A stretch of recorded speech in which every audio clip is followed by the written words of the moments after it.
নমস্কার দর্শক বন্ধু, এখনকার সব থেকে বড় বড় খবরগুলি আপনাদের সঙ্গে আমি আলোচনা করছি। তো সবার প্রথমে যে খবরটি আপনারা দেখতে পাচ্ছেন সেটা হলো বিধানসভা নির্বাচনের আগে কিন্তু ডিএসইউতে সিদ্ধান্ত নেবেন নবান্ন। ভাগ্য খুলতে চলেছে কিন্তু বাংলার সরকারি কর্মীদের।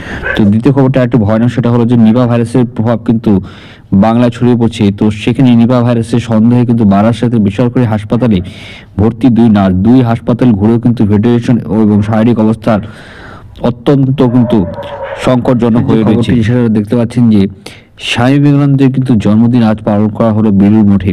সাড়ম্বরে পালিত হচ্ছে বিবেকানন্দের জন্মবার্ষিকী। 163তম কিন্তু স্বামী বিবেকানন্দের জন্মদিন কিন্তু আজ পালন করা হলো। স্বামীজিকে জন্মদিন সম্বর্ধনা আপনারা জানাতে পারেন। আপনারা দেখতে পাচ্ছেন যে তৃণমূলে করা এসআইআর মামলা নিয়ে শুনানি কিন্তু ফের হবে আগামী সোমবার। পাশাপাশি আজকে ভালো লাইক করে শেয়ার করে চ্যানেল সাবস্ক্রাইব করে পাশে অবশ্যই প্রেস করে দিন। জয় হিন্দ, বন্দে মাতরম। ধন্যবাদ দেখার জন্য।